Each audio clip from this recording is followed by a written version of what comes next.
tous, soyez les bienvenus aux 14h de Radio J. Steve Nadjer au micro. On est ensemble pour une demi-heure d'information.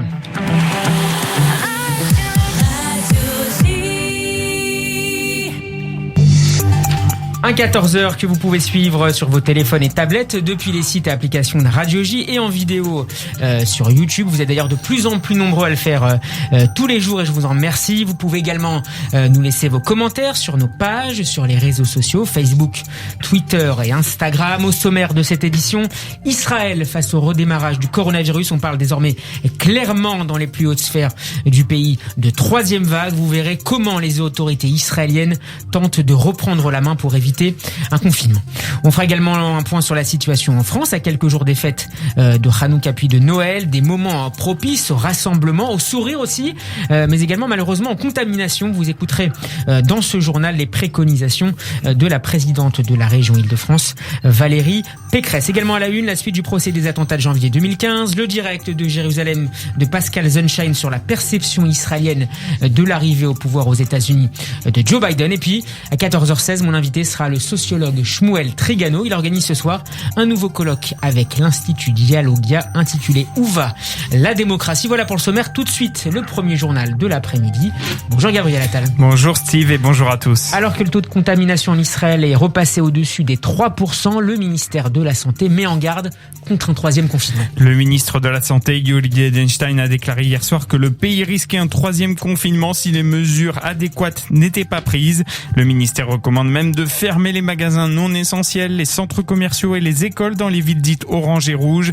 Le ministre de la Santé, Edelstein, a également évoqué la possibilité de réimposer la mise en quarantaine pour les personnes en provenance de l'étranger, y compris depuis les zones jugées peu infectées. Le coordinateur coronavirus, Narman H, a lui affirmé que le pays était au milieu de sa troisième vague. 1230 nouveaux cas ont été recensés les dernières 24 heures et 3,3% des tests ont été positifs.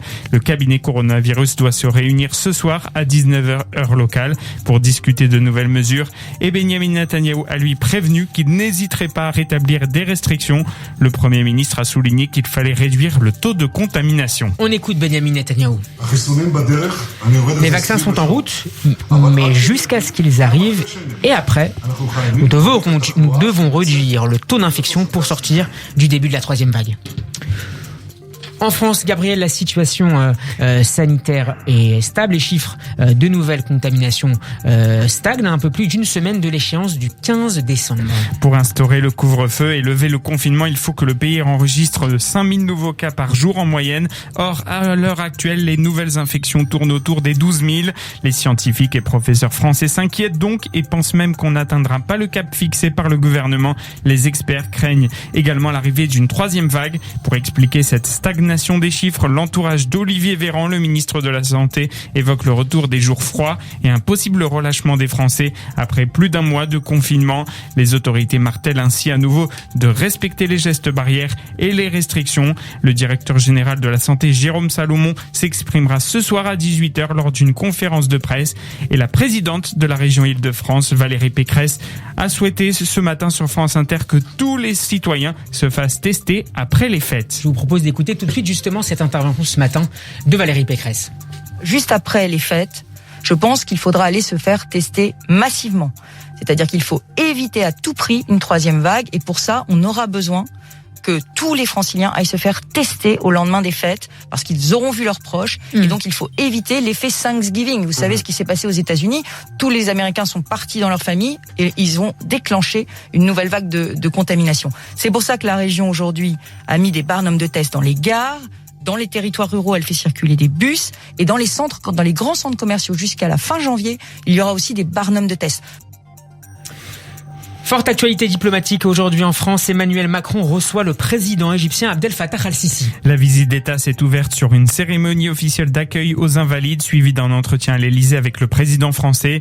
Les deux présidents ont évoqué le sujet sensible des droits de l'homme en Égypte. Nous en parlons de manière franche. Je cherche à convaincre qu'une société civique dynamique et inclusive est plus protectrice que la répression politique, a déclaré le chef de l'État français en conférence de presse. Des sujets comme la lutte contre le terrorisme, la crise libyennes et les rivalités avec la Turquie en Méditerranée orientale devraient également être évoquées entre le président français et son homologue égyptien. Abdel Fattah al-Sisi se rendra demain à l'Arc de Triomphe pour un dépôt de gerbes sur la tombe du soldat inconnu. La France, Gabriel, qui aux côtés de l'Allemagne et du Royaume-Uni s'inquiète de l'installation de nouvelles centrifuges à Natanz en Iran. Les 3 pays européens ont jugé que l'installation de 3 centrifugeuses avancées dans cette ville du centre du pays était profondément préoccupante, selon les termes de l'accord sur le nucléaire iranien signé en 2015 à Vienne, que Paris, Berlin et Londres s'efforcent de préserver. Malgré sa dénonciation par les États-Unis, l'Iran n'est pas autorisé à utiliser des centrifugeuses aussi perfectionnées. Les Européens appellent Téhéran à ne pas mettre en péril l'importante opportunité de revenir à la diplomatie que représente l'arrivée de la nouvelle administration américaine. On reste dans le Golfe, si j'ose dire. Gabi Ashkenazi, le ministre des Affaires étrangères israélien, regrette les propos scandaleux tenus par l'ex-chef des services de renseignement saoudiens. Le prince turki Al-Faisal a déclaré hier lors d'une table ronde à Bahreïn à laquelle participait le chef de la diplomatie israélienne que l'État hébreu pratiquait l'apartheid et détenait les Palestiniens dans des camps de concentration.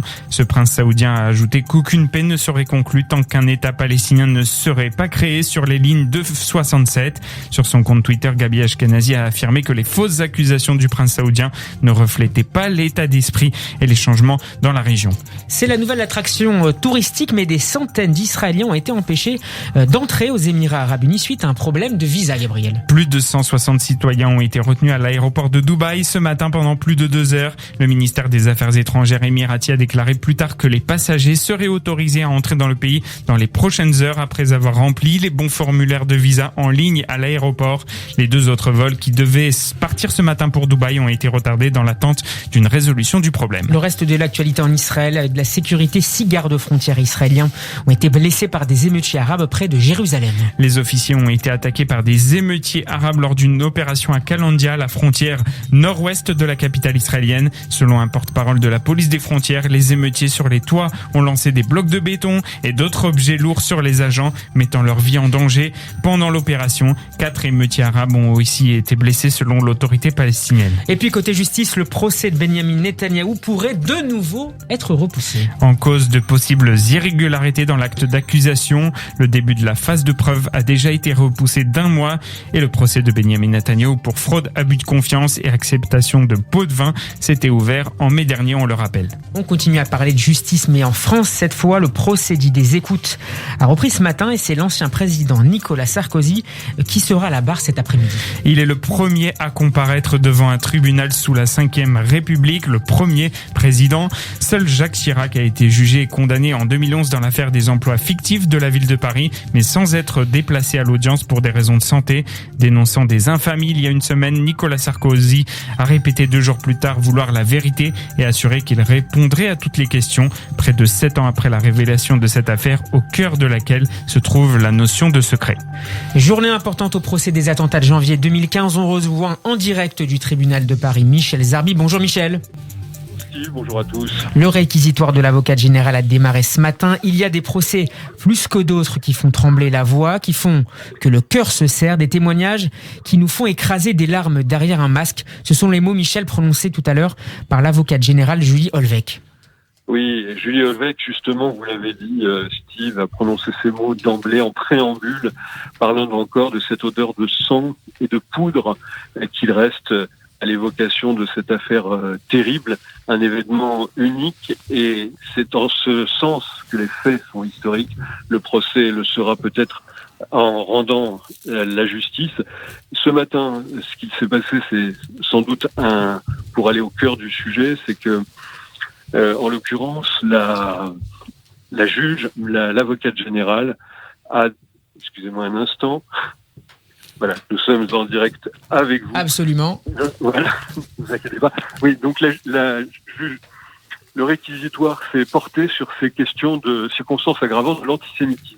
Et c'est important puisque notamment Maître Korchia, mais aussi Klugman et autres, Maître Sechman de la partie civile avaient mis l'accent de façon très importante sur la dimension fondamentalement antisémite de cette affaire. Et ce matin, on a fait l'une des réquisitions de l'avocate générale a été de dire que dans le cas de Zari Siboni, vous savez donc cette caissière qui fut otage de Hyper Cacher, tentative d'assassinat sur cette jeune femme en collaboration avec une entreprise terroriste et des circonstances aggravantes de l'antisémitisme qui sont requis. Pour le reste du dossier, ce n'est pas le cas. Notamment la prise d'otage de Hyper Cacher est considérée comme une séquestration et non pas comme une tentative d'assassinat à caractère antisémite. Cet après-midi, dans quelques instants d'ailleurs, vont reprendre ces réquisitions pour aller dans le détail des collaborateurs de Koulibaly et des frères Kouachi. Et il s'avère que c'est un réquisitoire qui a commencé de façon très musclée, très précis et très important. On essaiera de vous en rendre compte, bien sûr, tout au long de ces heures qui viennent. Merci Michel Zarbib. Politique maintenant, le projet de loi contre les séparatismes sera présenté mercredi en Conseil des ministres. Gabriel, il pourrait comporter des ajustements dans l'article 18. Cela concerne l'encadrement de l'instruction à domicile. Le président Emmanuel Macron avait annoncé que l'instruction à l'école serait rendue obligatoire dès l'âge de 3 ans. Cette proposition a suscité la critique des parents d'élèves qui refusent d'être mis dans le même sac que les structures islamistes. Le recul du chef de l'État pourrait être davantage dû aux réserves émises par le Conseil d'État selon le quotidien Le Parisien. Les sages estiment qu'il n'est pas établi en particulier que les motifs des parents relèveraient de manière significative d'une volonté de séparatisme social ou d'une contestation des valeurs de la République. Football maintenant, avec le tirage au sort des éliminatoires de la Coupe du Monde 2022 qui se tiendra tout à l'heure à 18h. La France, tenante du titre, connaîtra son sort à Zurich pour la compétition qui se disputera au Qatar du 21 novembre au 18 décembre 2022. L'équipe de France se trouve dans le chapeau A des têtes de série. Elle sera obligatoirement dans un groupe de 5 équipes. Les premiers de chaque poule seront qualifiés pour le mondial, alors que les 10 deuxièmes de poule devront passer par des barrages. Et puis si vous prévoyez de revoir votre déco, sachez qu'après 70 ans de publication, Ikea a décidé d'arrêter son fameux catalogue. Le géant suédois explique que les consommateurs recherchent de plus en plus leurs produits en ligne sur leur site internet, laissant de côté le magazine papier. Merci Gabriel Attal.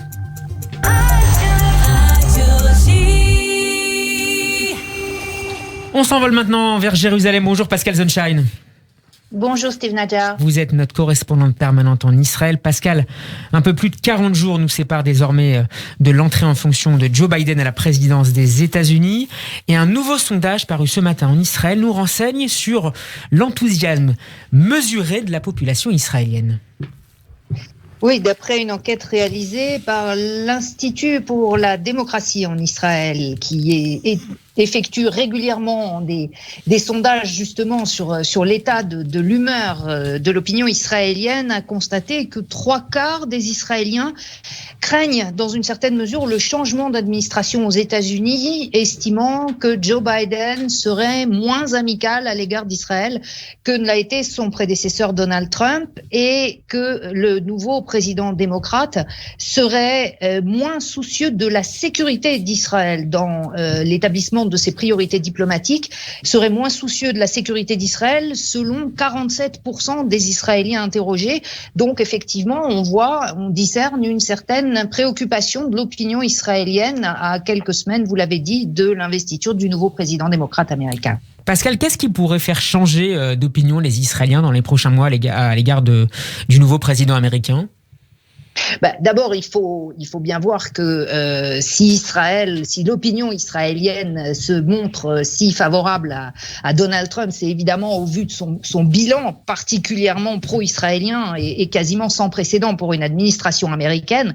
Depuis l'Iran jusqu'à Jérusalem, en passant par le Golan, la reconnaissance, quasi-reconnaissance des implantations et la normalisation avec les États du Golfe, c'est vrai que la liste est longue. Cela dit, il ne faut pas oublier que c'est aussi un classique dans le public israélien de redouter le changement d'administration à Washington. On le voit quasi systématiquement, y compris d'ailleurs à la fin du mandat de Barack Obama, qui pourtant avait des relations, on le sait, assez complexes, assez tendues avec le gouvernement israélien. Et même alors, étant donné que Donald Trump était un total inconnu sur la scène politique internationale, les Israéliens redoutaient aussi l'investiture du président républicain, Donc, quelque part, finalement, bon, c'est vrai aussi que Joe Biden a été le vice-président de Barack Obama, mais il y a toujours effectivement cette phase d'attente un peu anxieuse de la part des Israéliens. Et puis, effectivement, il faut voir rapidement comment Joe Biden exprimera sa politique proche-orientale et en particulier sur le dossier israélien. Une forme d'incertitude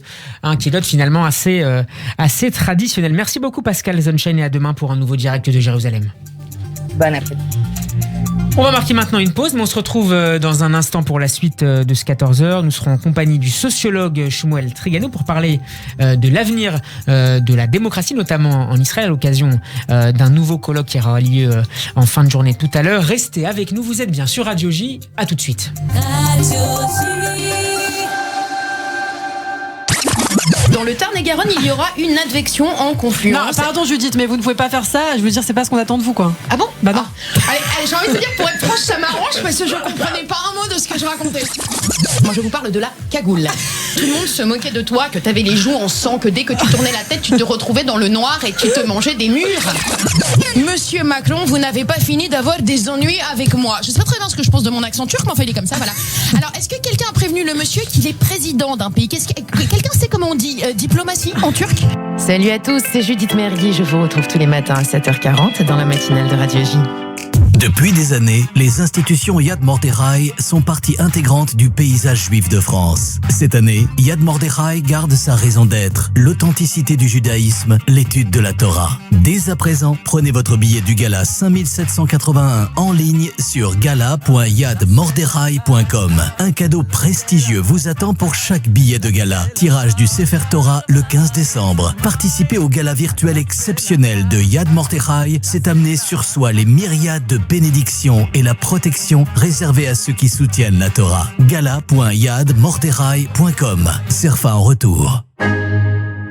Depuis 28 ans, je donne pour soutenir celui qui a perdu son travail. Depuis 28 ans, je donne pour aider celui qui est différent à vivre comme tout le monde.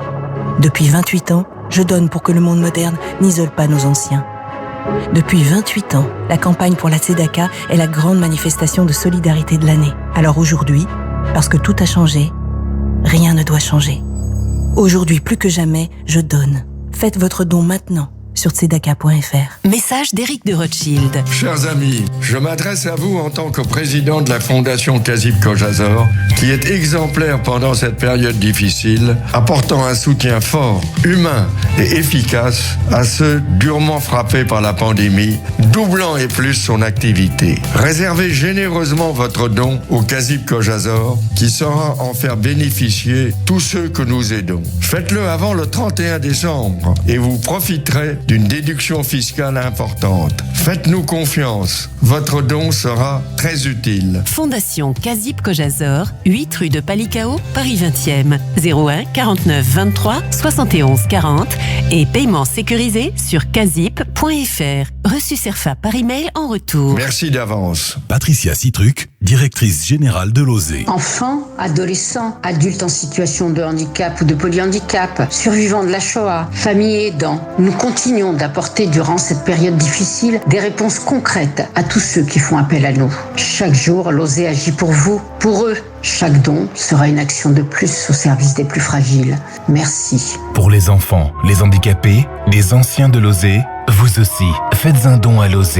OSE, 117 rue du Faubourg du Temple, 75 010 Paris. Don sécurisé sur ose-france.org. 01 71 39 70 26. Radio J. Merci de nous rejoindre pour cette deuxième partie du 14h de Radio J. Tout de suite, c'est l'heure du grand entretien. Bonjour Shmuel Trigano. Bonjour. Et merci d'avoir accepté notre invitation. Vous êtes sociologue et philosophe juif, fondateur de la revue Pardes et de l'Institut Dialogia. Et nous vous recevons justement cet après-midi à quelques heures d'un nouveau colloque de Dialogia intitulé « Où va la démocratie ?» Il sera retransmis à partir de 17h, heure de France, sur la plateforme Zoom. Shmuel Trigano, on perçoit dans le titre que vous avez choisi pour ce colloque comme une inquiétude. Quelles sont les forces qui, selon vous, mettent à l'épreuve aujourd'hui nos systèmes démocratiques ? Bien, d'abord, un bouleversement du cadre européen, notamment, dans la mesure où il y a une crise de la démocratie, une crise des démocraties, des États-Unis jusqu'à Israël, en passant par l'Europe. Et l'Europe est une partie prenante capitale dans cet état de crise, notamment dans la mesure où les États-nations ont été ébranlés par l'unification européenne, avec des conséquences considérables. Donc c'est notamment une crise institutionnelle. C'est une crise institutionnelle, une crise des fondements, dans la mesure où c'est la nation qui est en question aux yeux de tout un courant, et c'est justement ce phénomène d'une nouvelle idéologie que je définis comme étant le postmodernisme, qui porte en quelque sorte qui porte un coup au statut classique de la démocratie. Je signale que à travers l'histoire, la démocratie est un régime qui n'a existé que dans le cadre d'États-nations.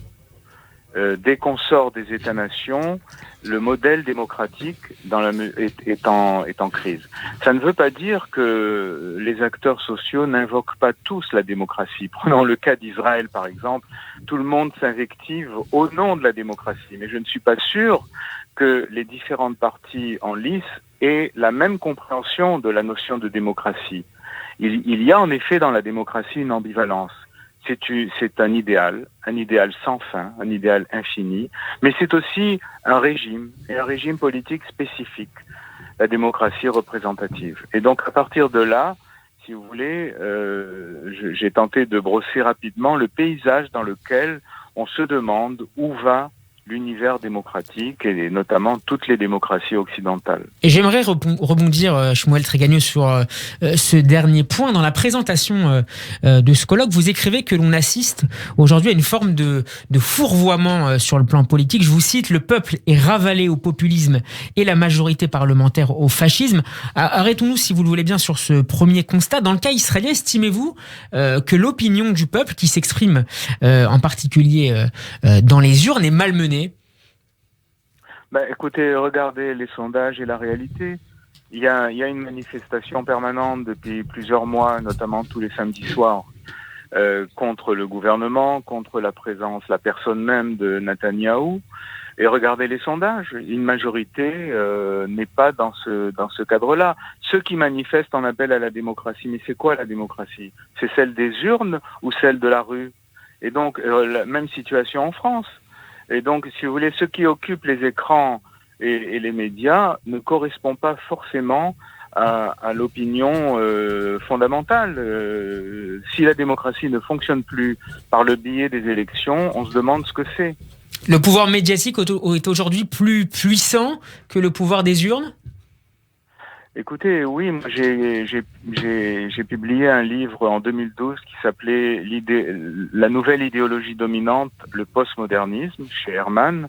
J'avais même reçu le prix des impertinents du journal Le Figaro. Et dans ce livre, j'essaie d'analyser quelles sont les bases sociales de cette idéologie. Et donc, dans ces bases sociales, évidemment, le pouvoir médiatique, l'académie, l'université, le monde de la finance digitale, les tribunaux, le pouvoir judiciaire. Et c'est un cas de figure, un profil qui se retrouve en Israël, qui en France commence à prendre de l'ampleur, et aux États-Unis. Et donc, si vous voulez, on est forcé d'arriver à la conclusion qu'une semblable crise traverse l'univers démocratique. Je ne sais pas vers quoi elle ouvrira, mais en tout cas, ce à quoi nous assistons, c'est ou bien un détournement de la démocratie, ou alors à sa décomposition, une décomposition avancée aujourd'hui, dans la mesure où, par exemple, il y a une série de phénomènes tout à fait étonnants. Ce n'est plus la majorité qui impose sa loi ou sa norme, c'est les minorités. On oppose le pouvoir judiciaire au pouvoir exécutif et même au pouvoir parlementaire de décider de la loi. Tout un ensemble de phénomènes que je ne peux pas aborder dans leurs détails, mais qui en fait, il y a aussi la politique des identités qui obsède le domaine public depuis des années. Donc en fait, et tout ça finalement empêche pardon, Shmuel Trigano, la formation de consensus politique? Mais je crois qu'il y a un consensus fondamental de base dans toutes les démocraties qui peut se mesurer électoralement, mais ce n'est pas lui qui fait l'actualité. Et donc, il y a ici une scission qui est en train de se produire entre cette base et une minorité extrêmement activiste qui occupe les scènes, les discours et l'actualité. Donc, si vous voulez, le problème est celui-là. C'est un problème tout à fait mesurable. Et c'est le danger qui guette justement le régime démocratique. Parce qu'en fait, aujourd'hui, l'idéal démocratique, vous voyez, est sans fin. Il affirme la toute-puissance de l'homme, de sa capacité à... Il se sent même coupable de la nature, de l'exploitation de la nature, il se sent coupable.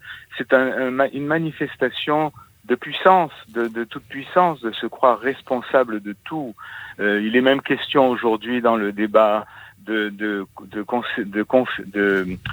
donner des droits aux animaux, aux vivants, aux végétales.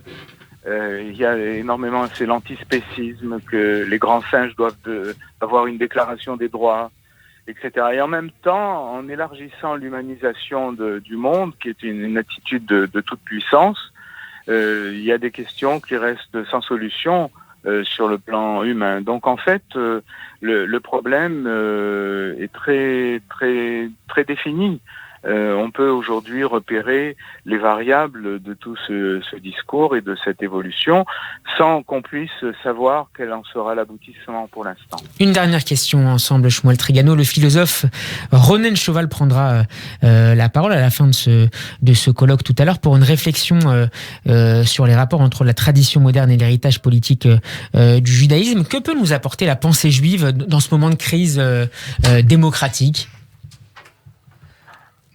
Je crois qu'elle peut nous apporter beaucoup.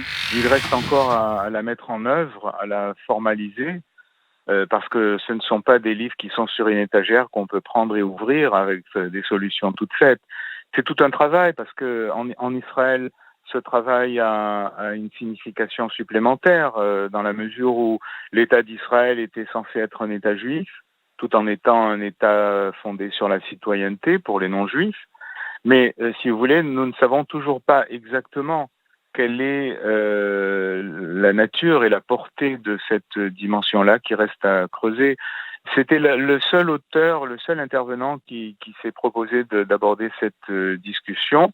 Il y a effectivement, je pense, des ressources dans l'héritage du judaïsme, des ressources d'ordre politique, intellectuel, social, etc., mais qui demandent à être construites justement à partir de ces fondements. Et personnellement, j'y vois une issue pour l'avenir, parce qu'en fait, Israël aujourd'hui arrive à un état de développement considérable. D'après un classement mondial, c'est la 8e puissance du monde, ce qui n'est pas rien pour un si petit pays et si nouveau. Mais la question urgente qui va se poser est celle de son identité, de son choix, vers quoi se dirigera-t-on.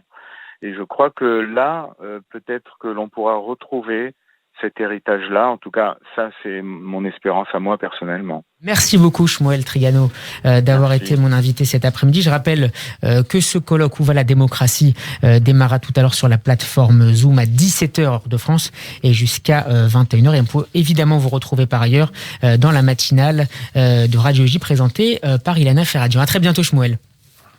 À très bientôt.